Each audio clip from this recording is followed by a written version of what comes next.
Okay guys, so today in this video we are going to learn the basics of accounting from the scratch. So if you are not aware of anything in accounting, so you will get a simple idea of what accounting is about and what we are going to do in accounting. Okay, so it's a brief introduction of what we can do right now, and basically the first thing you need to know is this equation.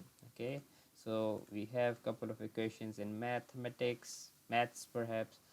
We have a couple of equations in math, so this is one of the equation we have to memorize and the only equation we have to memorize in accounting.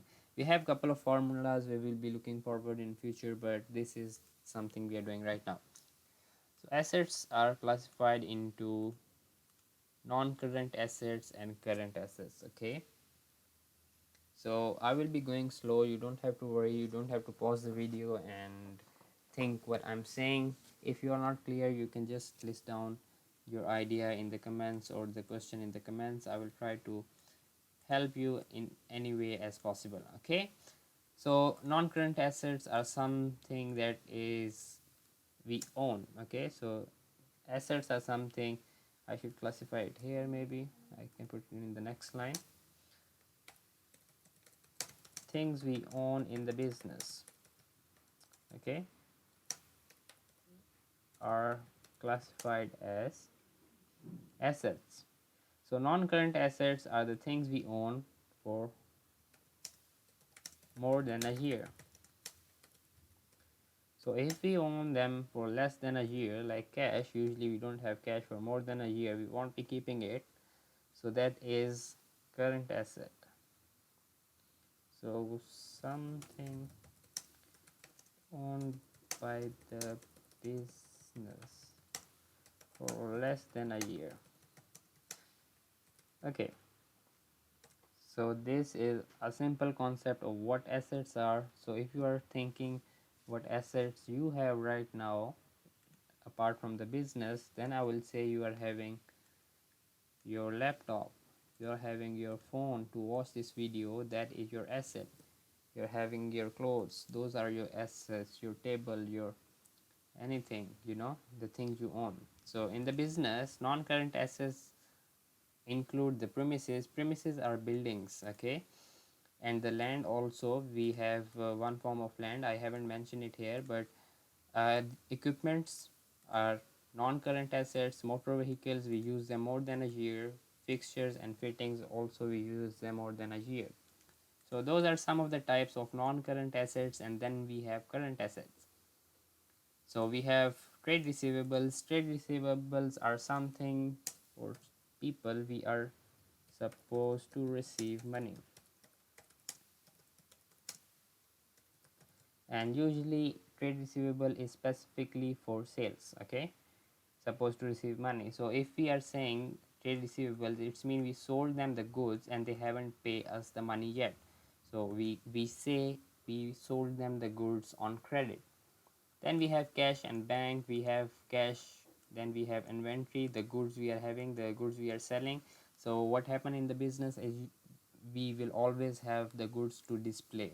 So as we sell, we will order more inventory and we will have always the goods, and that is current assets because we hope and we assume that we will be able to sell them within a year. Then we have other receivables. Those include all other receivables we are supposed to receive money. Let's say we have rent, we can have other receivables like if we are into, for other receivables, I think we can have rent received, and accrued income can be if we sold the goods and we haven't received the income yet. Okay,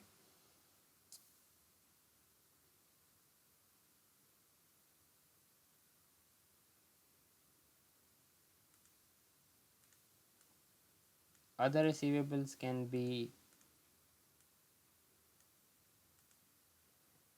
if we are doing something else in the business and we have other source of income, then we will have other receivables. And for accrued income is more to like, if we are supposed to receive money, let's say we have a piece of land in our business that is extra, we are not using it, we will rent it out, and if we are receiving income from it and we haven't received the income for this month or couple of months, then we will list it down under accrued income. Then we have liabilities, and liabilities are also classified into two categories. Those are non-current liabilities and current liabilities. So liabilities are the things business so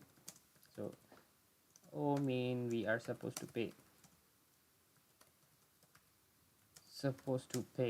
Okay, so if we borrow something or if we take a loan, then we are supposed to pay. If we buy something on credit, then we are supposed to pay.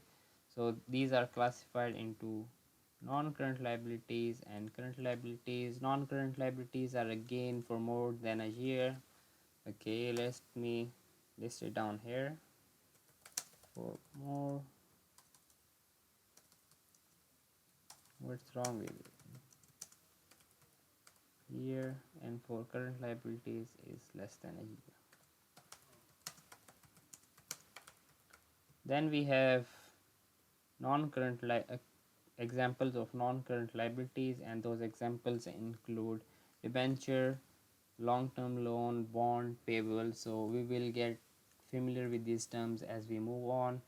And we have current liabilities. Those include trade payables, other payables. Other payables are those things that we do apart from selling the goods or buying the goods. Okay, so accrued expenses can be if we haven't paid the expenses. Let's say we are supposed to pay the rent, or if we are supposed to pay the insurance and we haven't paid it, it will be classified as accrued expense. Prepaid income, if we are supposed to pay things or rent, let's say, and we have paid it in advance. Okay, bank overdraft, if our bank has balance of credit instead of debit, then it is classified as bank overdraft. Short term loans can be from bank, can be from friend, can be from anywhere.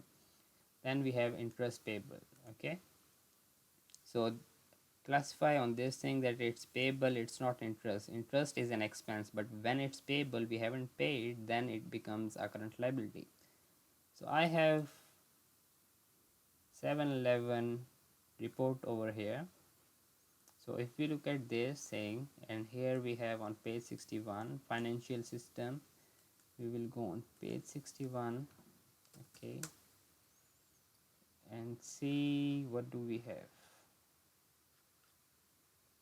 So this is a proper financial reporting, how the financial position of a business will look like. So it's on page 75, the financial position 75. Let me make things easy for me. Okay, so here we have income statement, and here we have financial statement. So if you see under non-current assets, we have property, land, equipments, and then we have investment property, intangible assets, other investment. Intangible assets, we will be going something in future. It's a bit something, it's a bit advanced part. Then we have current assets, inventories, sundry receivables. These are other receivables. Then we have tax recoverable. Also, current assets also include deposit. So if we pay a deposit and we will receive it in the future, or we haven't utilized it, then we will also classify it as current assets. We have cash and bank balances as mentioned. Then for non-current liabilities, we have provisions. Okay, we have borrowings, we have contract liabilities, deferred tax liabilities, and for current liabilities we have provisions. These are non-current liabilities. These are provisions for borrowing. The way I will be doing, I will not be classifying provisions as current liabilities, but I will be deducting them from the non-current assets, and that will have the same effect on the financial positions. But we will look at how why it's not classified as current liabilities in the situation that usually we do, but it will at the end of the day have the same effect. Okay, so then we have borrowings and also trade payables, other payables, and contract liabilities accession. These are a couple of things we have already discussed. So this is the thing how your financial statement will be looking like. Financial Okay, so let me classify. If we have statement of financial position, that is different. If we have statement, if we have financial statement, that those are different. Financial statement include income statement and financial position also. Okay, so we have equity and liability. So equity is classified as capital, and I will be emphasizing on that more when we will go in deeper of that thing. So capital is something we invest into the business. I haven't mentioned in there, but I will just write it down here.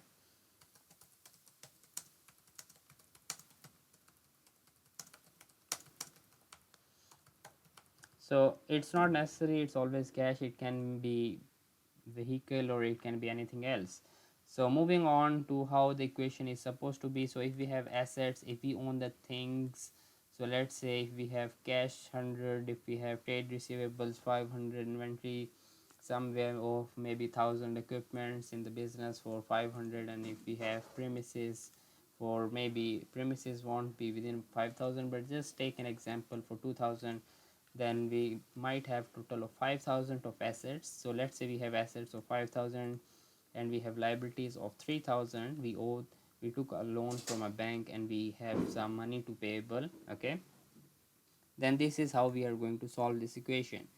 It's so simple that we just have to move 3000 on the other side, and it will, the sign from positive will turn into negative, and then we will have capital as 2000. So let's say if we have the situation the other way around. Okay, so if we don't have assets and if we have liabilities and capital, we just add them and we will get our assets. Okay, so assets, if we have assets and capital, okay, that is the last possible outcome. Then we will do something similar we did with liability. We will move 2000 on the other side, and sign of capital, the 2000 figure will change into negative, and then okay, this is 20,000, so it will be 3000. Okay, so this is how what we are going to study in further classes. We will post entries, we will do journal entries, then we will post them into ledger, then we will post them into trial balance, then we will post them into income statement. For trial balance we have adjustment entries, then we have to update the trial balance, but we will do that when we will move on to trial balance part. So we have income statement, and lastly we have balance sheet. This is everything we are going to study in accounting, that's all. Okay, so I will explain why it's for and asset balance sheet when we will move on into income statement and balance sheet part. But being briefly, balance sheet is prepared as a particular date, as a particular moment, because the reason is that the assets and liabilities are changing every time. Okay, every second, if we are in the business terms. Okay, however, for the business income statement is usually prepared for a certain period of time. Okay, so let's say it's prepared for 2018, so it's mean it has the profit of 2018, it's not going to change. Okay, even if we are in 2025, it's not, it's going to remain same. Okay, however, for balance sheet, the our assets and our liabilities and capital is also going to change. That's why it is classified as at. Okay, so to moving on to journals, you have to watch my next video. I will list down the link and I will attach also in the description, so you can just follow the link. Thanks for watching. If you have any question or anything, any comments, you can just list down in the comment section, so I can discuss and you also can get some out of it. All right, thanks guys for watching again, and see you guys.